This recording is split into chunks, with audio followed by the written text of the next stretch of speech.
सभी भक्तजनों को मेरी तरफ से राधे राधे। आज हम कृष्ण जन्माष्टमी की कथा सुनेंगे। हिंदू पंचांग के अनुसार जन्माष्टमी भाद्र मास के कृष्ण पक्ष की अष्टमी तिथि को मनाई जाती है। हिंदू धर्म के लोगों के लिए जन्माष्टमी का पर्व बेहद ही खास होता है। ज्योतिष अनुसार ये योग शुभ और मंगलकारी माना जाता है। मान्यता है कि इस योग में किए जाने वाले कार्यों में सफलता प्राप्त होती है। इस दिन कई लोग व्रत रखते हैं, भजन कीर्तन करते हैं, विधि पूर्वक भगवान कृष्ण की पूजा अर्चना की जाती है। कृष्ण भगवान के जन्म की कथा सुनी जाती है। लोग अपने घरों को सजाते हैं। इस दिन कृष्ण जी के मंदिर में एक अलग ही रौनक देखने को मिलती है। कई जगह कृष्ण जी की लीलाओं का प्रदर्शन भी किया जाता है। क्योंकि कृष्ण भगवान का जन्म मध्य रात्रि में हुआ था, इसलिए रात में ही कृष्ण भगवान के बाल स्वरूप को नहलाया जाता है और उन्हें नए वस्त्र अर्पित किए जाते हैं। इस दिन बाल गोपाल को पालने में झुलाने की परंपरा भी है। आइए अब हम कृष्ण जन्माष्टमी की व्रत कथा सुनते हैं। जिसने कृष्ण जन्माष्टमी का व्रत किया है या फिर जिसने ना भी किया हो, उन सभी को कृष्ण जन्म की ये कथा अवश्य सुननी चाहिए। कृष्ण जन्माष्टमी व्रत कथा। इंद्र ने कहा, हे ब्रह्मपुत्र, हे मुनियों में श्रेष्ठ, सभी शास्त्रों के ज्ञाता, हे देव, व्रतों में उत्तम उस व्रत को बताएं जिस व्रत से मनुष्यों को मुक्ति लाभ प्राप्त हो, तथा हे ब्रह्मन, उस व्रत से प्राणियों को भोग व मोक्ष भी प्राप्त हो जाए।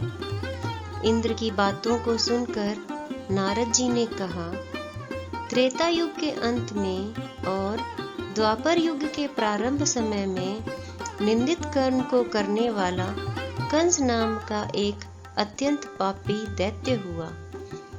उस दुष्ट व नीच कर्मी दुराचारी कंस की देवकी नाम की एक सुंदर बहन थी।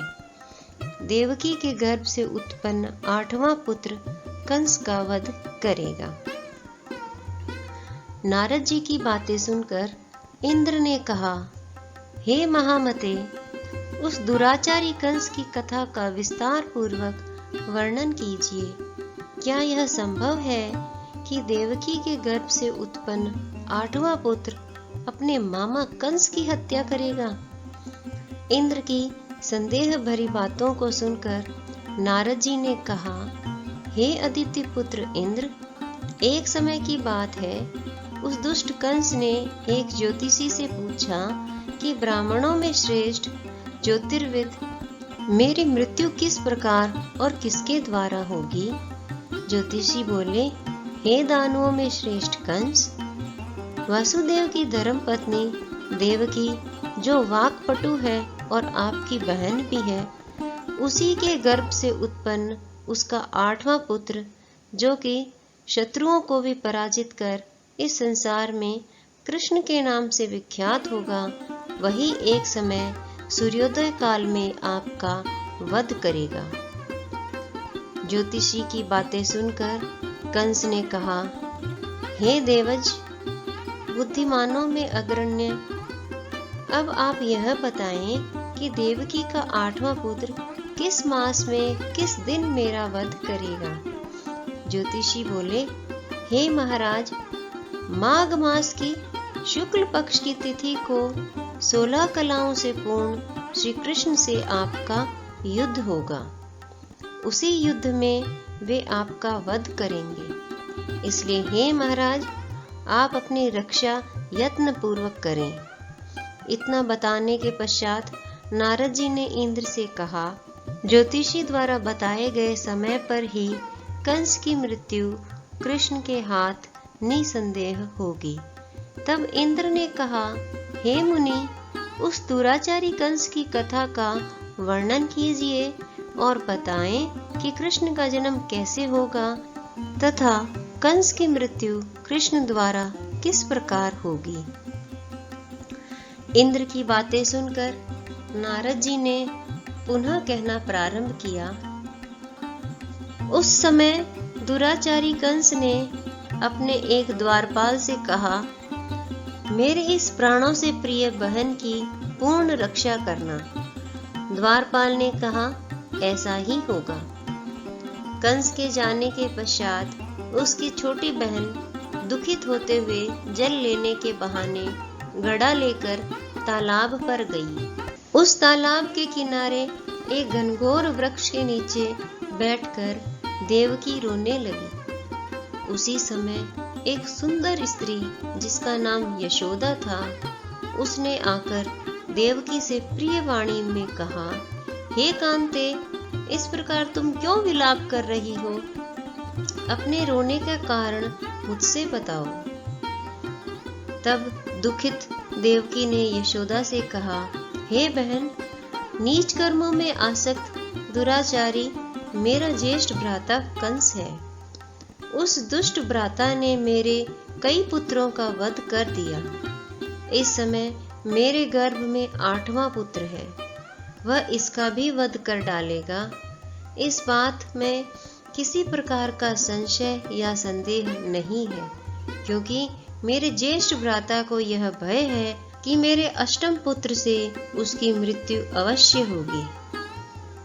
देवकी की बातें सुनकर यशोदा ने कहा, हे बहन, विलाप मत करो, मैं भी गर्भवती हूँ।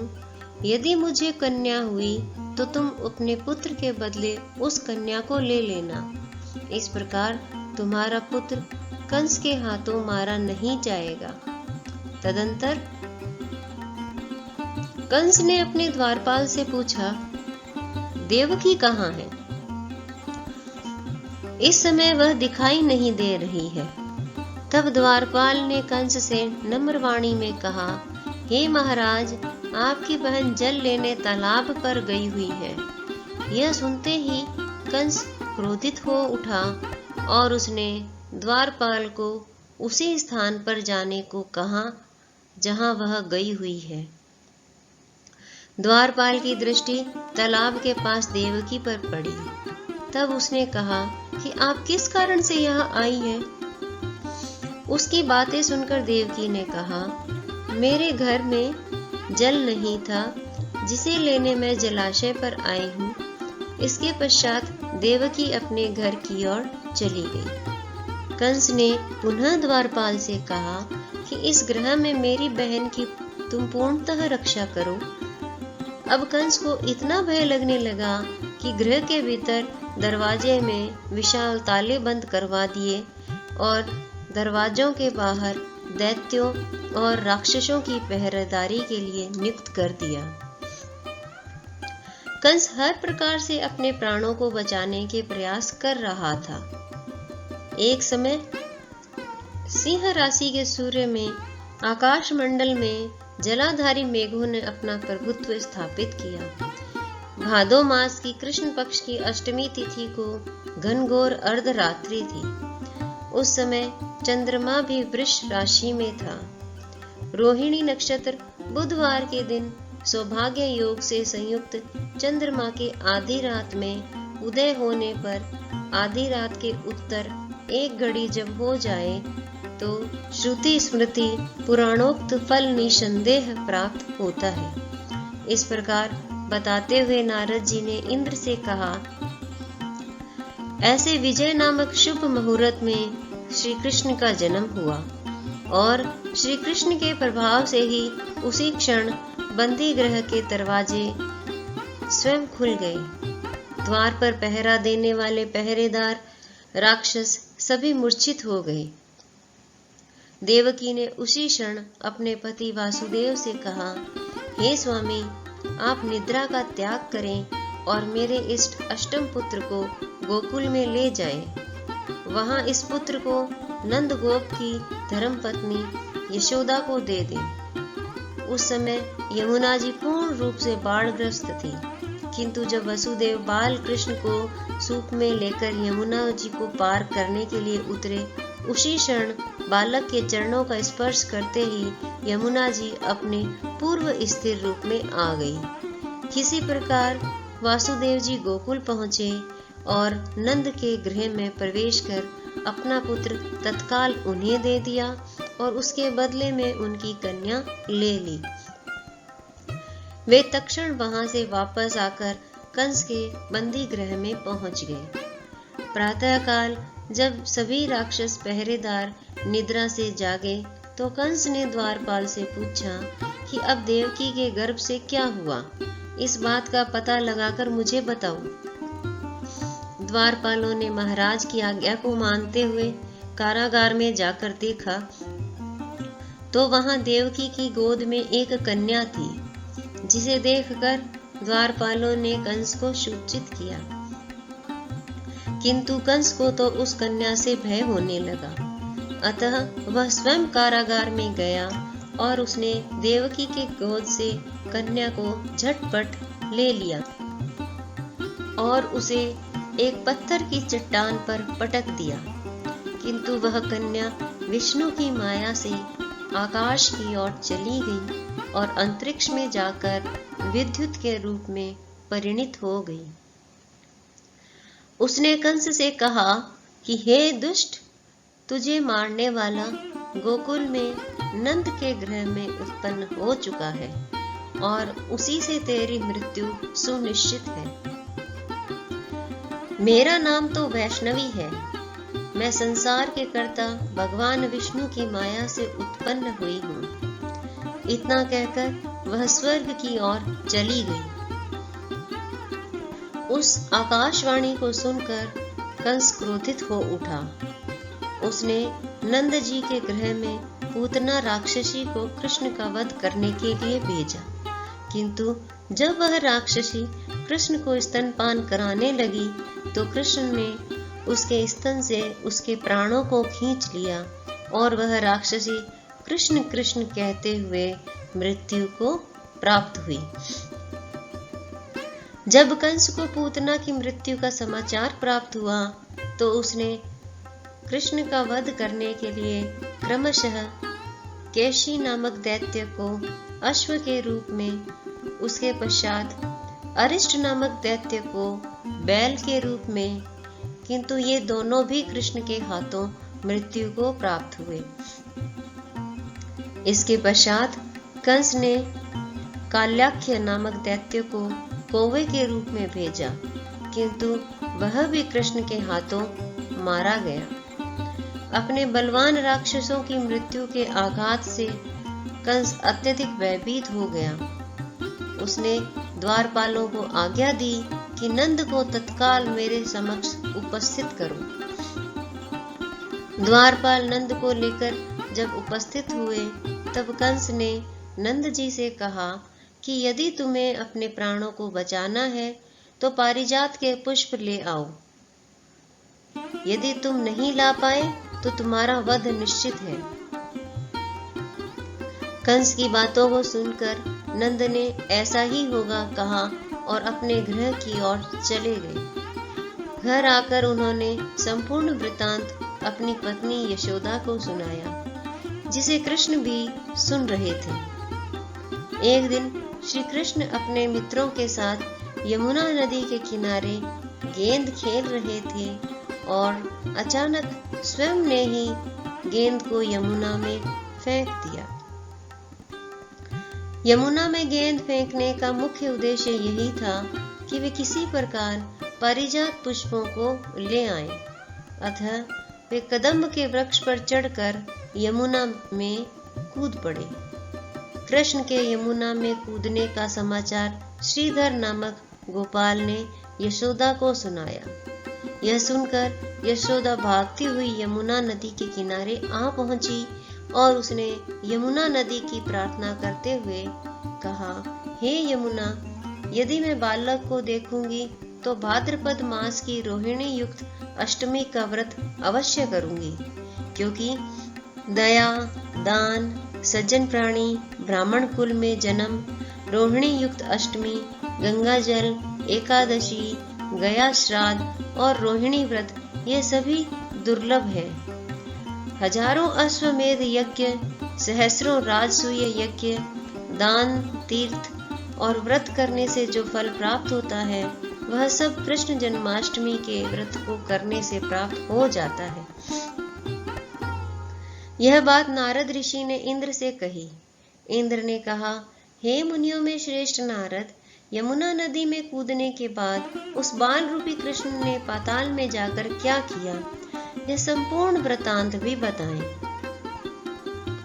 नारद ने कहा, हे इंद्र, पाताल में उस बालक से नागराज की पत्नी ने कहा कि तुम यहाँ क्या कर रहे हो, कहाँ से आए हो और यहाँ आने का क्या प्रयोजन है। नाग पत्नी बोली, हे कृष्ण, क्या तूने दूध क्रीड़ा की है जिसमें अपना समस्त धन हार गया है? यदि यह बात ठीक है तो कंकड़, मुकुट और मणियों का हार लेकर अपने गृह में चले जाओ, क्योंकि इस समय मेरे स्वामी शयन कर रहे हैं। यदि वे उठ गए तो तुम्हारा भक्षण कर लेंगे। नागपत्नी की बातें सुनकर कृष्ण ने कहा, हे कांते, मैं किस प्रयोजन से यहाँ आया हूँ वह वृतांत में तुम्हें बताता हूँ।